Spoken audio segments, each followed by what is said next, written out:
Alamgir take media চ্যানেলে সবাইকে স্বাগতম। আসসালামু আলাইকুম সম্মানিত শিক্ষকবৃন্দ, অনারেবল ভিউয়ার্স। আজকের ভিডিওতে আমি দেখাবো কিভাবে মাইক্রোসফট ওয়ার্ডে প্রত্যয়নপত্র তৈরি করবেন। আশা করছি শেষ পর্যন্ত দেখবেন। এই যে প্রত্যয়নপত্রটি দেখছেন, এই প্রত্যয়নপত্রটি তৈরি করার জন্য এখন আমরা একটি new Microsoft Word document open করে নিব। তো সেই জন্য আমরা প্রথমেই চলে আসব ডেস্কটপ মোডে। ডেস্কটপ মোডে এসে এখানে আপনি মাইক্রোসফট ওয়ার্ড ডকুমেন্টটি বিভিন্ন ভাবে ওপেন করতে পারেন। তো এই যে এখানে রয়েছে, এটা এখান থেকে ডাবল ক্লিক করে ওপেন করতে পারবেন। আবার এই যে এখান থেকেও আপনি মাইক্রোসফট ওয়ার্ডটি ওপেন করতে পারবেন। আবার এখানে এসে আপনি এখানে রাইট বাটন ক্লিক করবেন। রাইট বাটন ক্লিক করার পরে এই অপশনগুলো চালু হবে। এখান থেকে নিউ অপশনে চলে যাবেন। নিউ অপশন থেকে এই যে মাইক্রোসফট ওয়ার্ড ডকুমেন্ট এখানে ক্লিক করবেন। এখানে ক্লিক করার পরে দেখুন এখানে কিন্তু এটি চলে আসছে। এখান থেকে এখন এটার একটা নাম দিয়ে দিবেন। তো আপনি যে এখানে পঞ্চম শ্রেণীর প্রত্যয়নপত্র তৈরি করছেন, তো এই নামটাই এখানে আপনি দিয়ে দেন। এজন্য এটা আমি একটা কেটে দিলাম। কেটে দিয়ে এখানে আপনি লিখবেন ক্লাস 5 প্রত্যয়নপত্র। তো আমি পি দিয়ে রাখলাম। পি দিয়ে এটাতে এখন এটাকে ওপেন করতে হবে। তো ওপেন করার জন্য এখানে কার্সরটি রেখে রাইট বাটন ক্লিক করবেন। রাইট বাটন ক্লিক করার পর এই যে ওপেন চলে আসবে। এখানে ক্লিক করে আপনি ওপেন করতে পারেন, বা আপনি এটার উপরে যদি কার্সর রেখে ডাবল ক্লিক করেন তাহলেও কিন্তু এটা এখানে ওপেন হবে। তো ওপেন হয়েছে ঠিক এইভাবে লেটার সাইজ ওপেন হয়েছে। তো এবার আপনাকে এই পেজটি কাস্টমাইজ করার জন্য আপনি চলে যাবেন এই যে লেআউট। এই লেআউট অপশনে চলে যাবেন। লেআউট অপশনে আসার পর এখানে দেখেন মার্জিন, তারপরে ওরিয়েন্টেশন। তো এই ওরিয়েন্টেশনে এসে আপনি এখান থেকে এটা ল্যান্ডস্কেপ করে দিবেন। ল্যান্ডস্কেপ করে দেওয়ার পর আপনি চলে আসবেন মার্জিনসে। মার্জিনসে আসার পর কাস্টম মার্জিনসে ক্লিক করবেন। নিচ থেকে কাস্টম মার্জিনসে আসার পর এখান থেকে উপরে দিলে এটা 1 হয়ে বাড়বে, আর নিচে দিলে মাইনাস হয়ে বাড়বে। এই যে দেখুন 0.5, এখান থেকে আপনি 0.6 করে দিবেন। আবার এখান থেকে আপনি 0.6 করে দিবেন। আবার এখানে যে রয়েছে এটাও আপনি 0.6 করে দিবেন। সব দিক দিয়ে আপনি এখান থেকে 0.6 করে দিবেন। দিয়ে দেন আপনি তো ল্যান্ডস্কেপ করেছেন, যদি এখান থেকে না করে থাকেন তাহলে এখান থেকে করতে পারবেন। দিয়ে দেন ওকেতে ক্লিক করে দিবেন। ওকেতে ক্লিক করে দিয়ে দেওয়ার পর দেখুন এখন কিন্তু এখানে চলে আসছে। এখন আপনি এখানে এই পেজের একটি বর্ডার দিয়ে দিবেন। বর্ডার দিয়ে দেওয়ার জন্য আপনি ডিজাইনে ক্লিক করবেন। ডিজাইনে ক্লিক করার পর এই যে চলে আসবেন এখানে ওয়াটারমার্ক, পেজ কালার, পাশে রয়েছে পেজ বর্ডার। এই পেজ বর্ডারে একটি ক্লিক করবেন। পেজ বর্ডারে ক্লিক করার পর এখান থেকে আপনি এই পিটি অপশনটি রয়েছে, পিটি অপশনটিতে এসে একটু মোটা করে দিবেন, বর্ডারটা যাতে মোটা হয়। তো এই যে আর্ট অপশন রয়েছে, এখানে অ্যারো বাটনটি রয়েছে, অ্যারো বাটনে ক্লিক করবেন। অনেকগুলো বর্ডার চলে আসবে। আপনি এখান থেকে আপনার পছন্দ মতো একটি বর্ডার আপনার পেজে দিয়ে দিবেন। তো আমি এখান থেকে একটি বর্ডার পছন্দ করে আমি দিয়ে দিচ্ছি। আমি এই বর্ডারটা নির্বাচন করে নেব। এই বর্ডারটা নির্বাচন করে নিয়ে দেন আমি এই যে ওকে অপশনটি রয়েছে, ওকেতে একটি ক্লিক করে দিব। দেখুন আমার পেজটিতে একটি বর্ডার তৈরি হয়ে গেল। এখন আমার এই যে সার্টিফিকেটটা দেখেছিলেন, এই সার্টিফিকেটটা কিন্তু লোগো দেওয়া আছে। এখানে আমার বিদ্যালয়ের লোগো, এখানে গণপ্রজাতন্ত্রী বাংলাদেশ সরকার যে লোগোটি রয়েছে এটি, তারপরে এখানে হচ্ছে সবার জন্য মানসম্মত শিক্ষা এটি রয়েছে। তো এইগুলি আপনি আগেই আপনার এখানে ডাউনলোড করে রাখবেন। গুগল ক্রোম ব্রাউজারে প্রবেশ করবেন, সেখানে আপনি শুধু লিখবেন প্রাথমিকের লোগো, তারপরে গণপ্রজাতন্ত্রী বাংলাদেশ সরকার বা বাংলাদেশের লোগো দিলেও এটা চলে আসবে। এখন আপনার বিদ্যালয়ের লোগো আপনি তৈরি করে নিতে পারেন। যদি তৈরি করতে না পারেন, ইউটিউবে অনেক ভিডিও দেওয়া আছে কিভাবে লোগো তৈরি করা যায়, সেখান থেকে দেখে আপনি লোগো তৈরি করতে পারবেন। এখন আমি আমার ওই পেজটিতে চলে যাব, যেটি আমার ওয়ার্ড ফাইলটিতে চলে আসবে। এই যে এখানে আসার পর আমি এবার এখানে লোগোটা নিয়ে আসবো। তো লোগোটা নিয়ে আসার জন্য আমাকে কি করতে হবে, আমাকে এই ইনসার্টে একটি ক্লিক করব। এই যে পিকচার অপশন রয়েছে, এই পিকচারে একটি ক্লিক করব। পিকচারে ক্লিক করার পর আপনি যে ডাউনলোড করলেন, এই ডাউনলোড ফাইলে থাকতে পারে বা অন্য কোনো অপশনে আপনি যদি রেখে থাকেন তাহলে সেখানে থাকবে। তো ডাউনলোড অপশনে আমি ক্লিক করলাম। ক্লিক করার পর আমার দেখেন আমি এখানে রেখেছি প্রাইমারি লোগো এবং গভর্নমেন্ট লোগো। তো দুইটা আমি একসাথে সিলেক্ট করে দিচ্ছি। এই যে এখানে কার্সর রেখে ক্লিক করলাম। ক্লিক করার পরে কন্ট্রোল ধরবেন, কন্ট্রোল ধরে এটাতেও ক্লিক করবেন। ক্লিক করার পর দুইটা একসাথে সিলেক্ট হলো। সিলেক্ট হয়ে যাওয়ার পর এই যে ইনসার্ট কথাটা এখানে ছেড়ে দিবেন। ছেড়ে দেওয়ার পরে এবার দেখুন দুইটাই এখানে চলে আসছে। এখন কিন্তু এটাকে আপনি এখান থেকে সরাতে পারবেন না। এই যে যেভাবে নেন সরবে না। এটা সরানোর জন্য আপনাকে কি করতে হবে, এই যে দেখুন এখানে কিন্তু একটা বক্স চলে আসছে। এই বক্সটিতে আপনি একটি ক্লিক করে দিবেন। ক্লিক করে দিয়ে দেওয়ার পর এবার দেখেন এখানে অনেকগুলো অপশন আছে। এখানে অনেকগুলো অপশন থেকে আপনি এই যে বিহাইন্ড টেক্সট, এই বিহাইন্ড টেক্সটে একটি ক্লিক করে দিবেন। এবার বাইরে ক্লিক করেন। দেখেন এটাকে কিন্তু এখন আপনি যেখানে খুশি সেখানে নিতে পারবেন। ঠিক আছে, এবার এটাকে এখানে সমান করে এই যে এখানে বসিয়ে দিবেন। এখন মাঝখানে হয়েছে কিনা সেটা আপনি নিশ্চিত হবেন। এটা সিলেক্ট করবেন। সিলেক্ট করে এই যে অ্যালাইনে ক্লিক করবেন। অ্যালাইন সেন্টারে ক্লিক করবেন, তাহলে কিন্তু এটা ভাঁজ হয়ে গেল। এবার এটাতে ক্লিক করুন। এটাতে ক্লিক করার পর আপনি এই যে আবার এটা চলে আসছে। এটা চলে আসার পর আপনি এখানে একটি ক্লিক করেন। ক্লিক করার পর আবার এই বিহাইন্ড টেক্সটে ক্লিক করে দেন। ক্লিক করে দিয়ে দেওয়ার পর বাইরে ক্লিক করেন। দেখেন এটা কিন্তু আপনি এখন যেখানে খুশি সেখানে নিতে পারবেন। তো এটাকে আমি এখন এখানে বসিয়ে দিই এবং আমার যে বিদ্যালয়ের লোগোটি, এখন আমি সেই লোগোটি নিয়ে আসবো। সেই লোগোটি নিয়ে আসার জন্য আমি যেখানে রেখেছিলাম সেখানে যাব, আবার ইনসার্টে ক্লিক করব, পিকচারে ক্লিক করব। তো আমার ছবিটা যেখানে রয়েছে বিদ্যালয়ের সেই ছবিটাতে চলে যাব। সেই ছবিটাতে গিয়ে আমি সেই ছবিটা নিয়ে আসবো। তো আমি সহজেই সেই ছবিটা নিয়ে আসতেছি। আমার যেহেতু এখানে একটি ওয়ার্ড ফাইল ওপেন আছে, এই ওয়ার্ড ফাইলে এখানে ক্লিক করব। ক্লিক করার পর এটাকে আমি এখান থেকে কপি করে নিয়ে যাচ্ছি। যে কপি করলাম, কপি করার পর আমি ওয়ার্ড ফাইলটিতে চলে যাব। এখন এই যে ওয়ার্ড ফাইলটিতে চলে আসলাম। তো এখানে আমি এখন রাইট বাটন ক্লিক করব, এই যে অপশনটি রয়েছে পেস্টে ক্লিক করব। এই যে এখানে বসে গেছে, ঠিক আছে। এবার এটাকে ধরে একটু নিচে নামিয়ে দিই জায়গা মতো। তো আশা করছি আপনারা এই লোগোগুলো কিভাবে সেট আপ করবেন সেটা বুঝতে পেরেছেন। এখন আমাকে এখানে লিখতে হবে। তো লেখার জন্য আমি এই যে কার্সরটি এখানে এনে ডাবল ক্লিক করবো। এখানে ডাবল ক্লিক করার পর দেখেন কার্সরটি কিন্তু এখানে চলে আসছে। এবার লেখার জন্য আপনাকে ফ্রন্ট নির্বাচন করে নিতে হবে। তো আমি এখান থেকে ফ্রন্ট নির্বাচন করে নিব। এই যে দেখুন এই ফ্রন্টের ঘর রয়েছে, এখান থেকে ফ্রন্ট নির্বাচন করবেন। আপনি যদি সুটনিয়াম জিতে লেখেন তাহলে এই যে এটা নির্বাচন করে নেবেন, আর যদি আপনি নিকুশ বেনে লিখতে চান তাহলে এই যে এটা নির্বাচন করে নেবেন। আমি নিকুশ বেনে লিখতে চাচ্ছি, তাই নিকুশ বেনে এটা লিখবো। লেখার জন্য আমি এখান থেকে ফ্রন্ট নির্বাচন করব এবং এখানে ইংলিশ রয়েছে, এটা বাংলা করে দিব। আর যদি আপনি সুটনিতে লিখে থাকেন তাহলে এখানে ইংলিশ থাকবে। এখান থেকে শুধু আপনি এই যে বিজয় ক্লাসিক করে দিবেন। তো আমার এটা যেহেতু ইংলিশ থাকবে, ইংলিশে রাখলাম আমি এখানে। এবার ফ্রন্ট সাইজ নির্বাচন করে নেবেন। এখান থেকে ফ্রন্ট সাইজ এখানে ক্লিক করবেন। ক্লিক করার পরে 12 দিবেন না 14 দিবেন, আপনি এখান থেকে নির্বাচন করে নিতে পারেন। তো এখন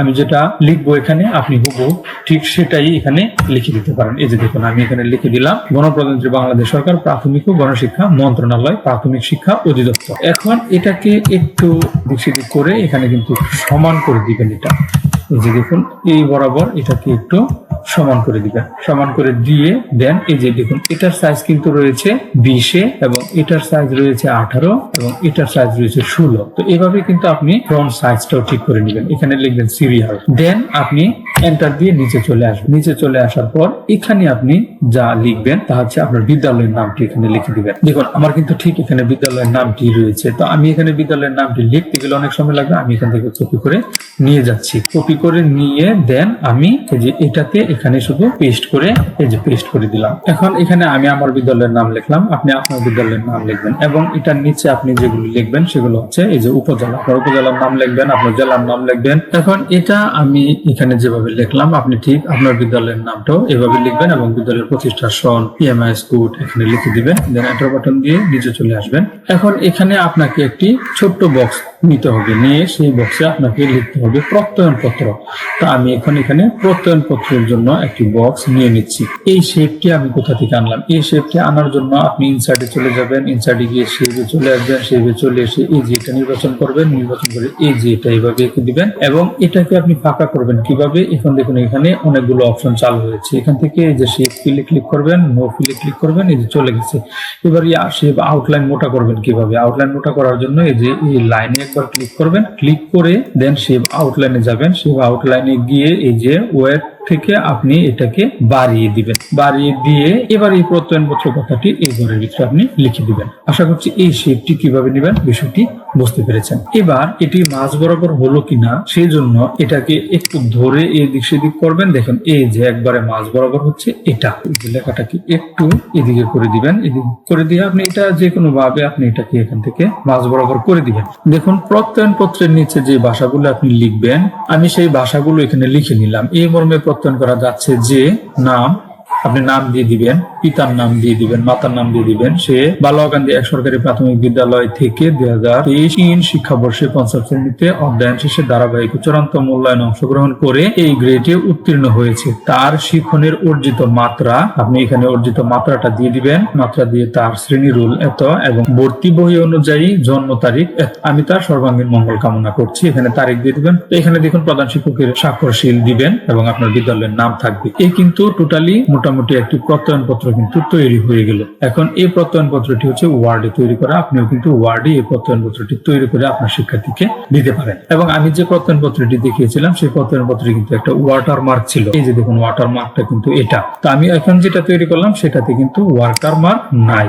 তো এই ওয়াটারমার্কটি আমি এখানে দিয়ে দিব। দিয়ে দেওয়ার জন্য আমি ক্লিক করব এই ডিজাইনে ক্লিক করার পর এই যে ওয়াটারমার্কে ক্লিক করব। ওয়াটারমার্কে ক্লিক করার পর এই যে কাস্টম ওয়াটারমার্কে ক্লিক করব। কাস্টম ওয়াটারমার্কে ক্লিক করার পর এই যে পিকচার ওয়াটারমার্ক রয়েছে, এই পিকচার ওয়াটারমার্কে ক্লিক করব। ক্লিক করার পরে সিলেক্ট পিকচার অপশনটি রয়েছে, এই সিলেক্ট পিকচারে ক্লিক করব। সিলেক্ট পিকচারে ক্লিক করার পর এখন এই যে ওয়ার্ক অফলাইন এখানে ক্লিক করব। এখানে ক্লিক করার পর আমার যে প্রাথমিক শিক্ষার লোগোটি রয়েছে এটি ডাউনলোড অপশনে রয়েছে, তাই ডাউনলোড অপশনটি এখান থেকে নির্বাচন করে দিলাম। নির্বাচন করে দিয়ে দেন একটু নিচে যাবেন, এই যে দেখুন আমার এখানে কিন্তু এই যে প্রাইমারি লোগো এটি রয়েছে। এবার এটাতে একটু ক্লিক করে দিবেন। ক্লিক করে দিয়ে সিলেক্ট হয়ে যাবে। সিলেক্ট হয়ে যাওয়ার ইনসার্ট অপশন রয়েছে, এই ইনসার্টে ক্লিক করে দিবেন। ক্লিক করে দিয়ে দেওয়ার পর এখন এটা এখানে চলে আসছে দেখুন। এবার এই ওকে অপশনটিতে ক্লিক করে দিলেই আপনার ওয়াটারমার্কটি এটার উপরে বসে গেল। এখন এটাকে যদি আপনি পিডিএফ করতে চান তাহলে পিডিএফ কিভাবে করবেন, এই যে ফাইলে ক্লিক করবেন। ফাইলে ক্লিক করার পরে এই যে এক্সপোর্ট অপশন রয়েছে, এক্সপোর্ট অপশনে ক্লিক করবেন। ক্লিক করার পরে যে ক্রিয়েট পিডিএফ অপশন আসবে, এখানে ক্লিক করবেন।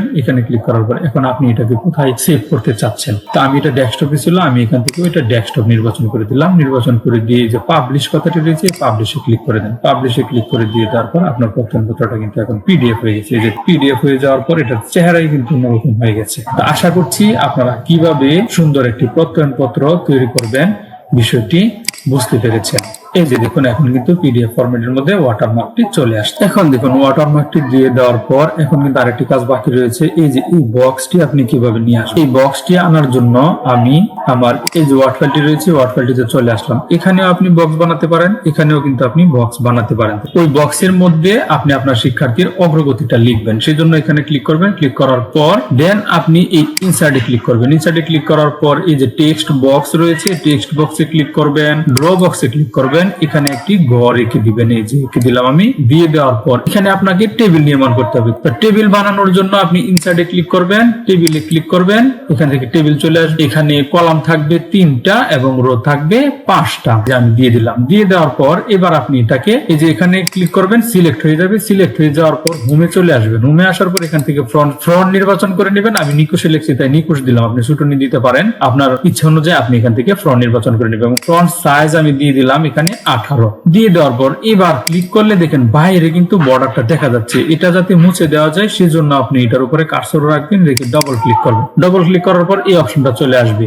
দেখুন আমি কিন্তু এখানে ক্লিক করার পর এটা সিলেক্ট হলো না। সিলেক্ট না হলে কিন্তু ওই অপশনগুলো আসবে না, সেই জন্য এটাকে ডাবল ক্লিক করে সিলেক্ট করবেন। সিলেক্ট করে যে শেপ আউটলাইনে যাবেন, এখান থেকে নো আউটলাইন করে দিবেন। এখন কিন্তু সেটা আর দেখা যাবে না। এখন আপনি এই ঘরগুলোতে যা লিখবেন তাহলে এই যে দেখুন আমি এখানে লিখে দিচ্ছি।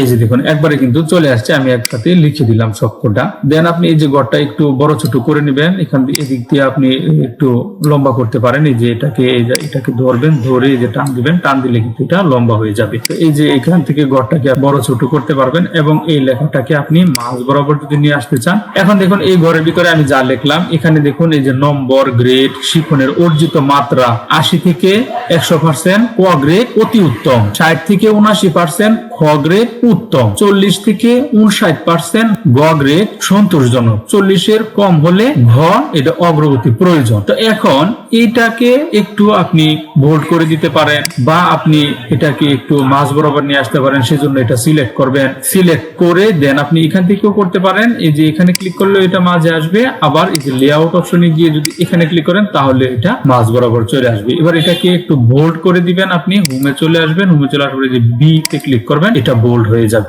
এখন দেখুন এখানে কিন্তু বক্সটি তৈরি হয়ে গেল। তো আশা করছি এখানে কিভাবে একটি বক্স নিয়ে আসবেন এবং এখানে যে গ্রেড পেয়েছে, যে নম্বর পেয়েছে এবং সেখানে অর্জিত মাত্রা কিভাবে পেয়েছে সেটাও এখানে দিয়ে দিতে পারবেন। তো আশা করছি মাইক্রোসফট ওয়ার্ডে কিভাবে আপনারা পঞ্চম শ্রেণীর শিক্ষার্থীদের জন্য প্রত্যয়নপত্র তৈরি করবেন বিষয়টি বুঝতে পেরেছেন। তো ভিডিওটি যদি ভালো লেগে থাকে তাহলে লাইক করবেন, কমেন্টস করবেন, শেয়ার করে অন্যকে দেখার সুযোগ করে দিবেন। চ্যানেলটি সাবস্ক্রাইব করে পাশে থাকা বেল বাটনটি অন করে রাখবেন। যদি অলরেডি সাবস্ক্রাইব করে থাকেন তাহলে অসংখ্য ধন্যবাদ। ভালো থাকবেন, সুস্থ থাকবেন এবং নিরাপদে থাকবেন।